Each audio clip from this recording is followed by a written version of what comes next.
मोहन काका डाक विभाग के कर्मचारी थे। बरसों से वे माधोपुर और आसपास के गांव में चिट्ठियां बांटने का काम करते थे। एक दिन उन्हें एक चिट्ठी मिली। पता माधोपुर के करीब का ही था, लेकिन आज से पहले उन्होंने उस पते पर कोई चिट्ठी नहीं पहुंचाई थी। रोज की तरह आज भी उन्होंने अपना थैला उठाया और चिट्ठियां बांटने निकला पड़े। सारी चिट्ठियां बांटने के बाद वे उस नए पते की ओर बढ़ने लगे। दरवाजे पर पहुंचकर उन्होंने आवाज दी, पोस्टमैन। अंदर से किसी लड़की की आवाज आई, काका, वहीं दरवाजे के नीचे से चिट्ठी डाल दीजिए। अजीब लड़की है, मैं इतनी दूर से चिट्ठी लेकर आ सकता हूँ और ये महारानी दरवाजे तक भी नहीं निकल सकती। काका ने मन ही मन सोचा, बाहर आइए, रजिस्ट्री आई है, हस्ताक्षर करने पर ही मिलेगी। काका खींचते हुए बोले, अभी आई। अंदर से आवाज आई। काका इंतजार करने लगे, पर जब 2 मिनट बाद भी कोई नहीं आई तो उनके सब का बांध टूटने लगा। यही काम नहीं है मेरे पास, जल्दी करिए, और भी चिट्ठियां पहुंचानी है। और ऐसा कहकर काका दरवाजा पीटने लगे। कुछ देर बाद दरवाजा खुला। सामने का दृश्य देखकर काका चौंक गए। एक 12-13 साल की लड़की थी जिसके दोनों पैर कटे हुए थे। उन्हें अपनी अधीरता पर शर्मिंदगी हो रही थी। लड़की बोली, क्षमा कीजिएगा, मैंने आने में देर लगा दी। बताइए हस्ताक्षर कहाँ करने हैं? काका ने हस्ताक्षर कराए और वहां से चले गए। इस घटना के 8-10 दिन बाद काका को फिर उसी पते की चिट्ठी मिली। इस बार भी सब जगह चिट्ठियां पहुंचाने के बाद वे उस घर के सामने पहुंचे। चिट्ठी आई है, हस्ताक्षर की भी जरूरत नहीं है, नीचे से डाल दूं।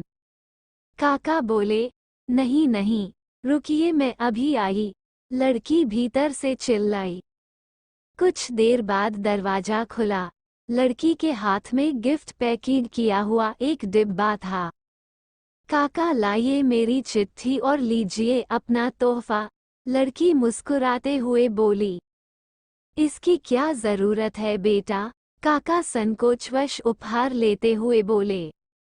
लड़की बोली, बस ऐसे ही काका, आप इसे ले जाइए और घर जाकर ही खोलिएगा।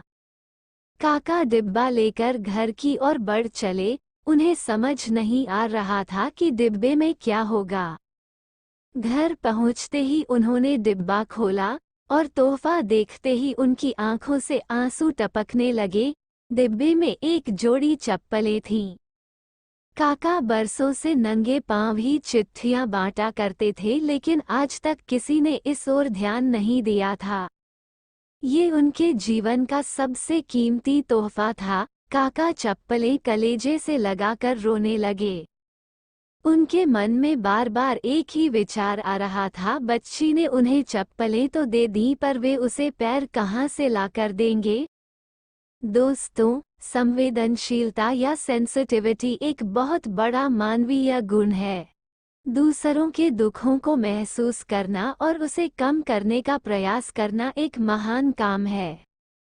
जिस बच्ची के खुद के पैर न हो, उसकी दूसरों के पैरों के प्रति संवेदनशीलता हमें एक बहुत बड़ा संदेश देती है। आइए हम भी अपने समाज, अपने आस पड़ोस, अपने यार मित्रों, अजनबियों सभी के प्रति संवेदनशील बने।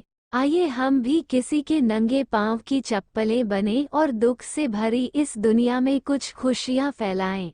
अगर आपको मेरी ये कहानी पसंद आए तो मेरे चैनल को सब्सक्राइब करें और लाइक और शेयर करें। नोटिफिकेशन बेल को जरूर प्रेस करें ताकि मेरी अगली वीडियो आप तक जल्दी पहुँचे। अलविदा दोस्तों, मिलते हैं एक नई कहानी के साथ।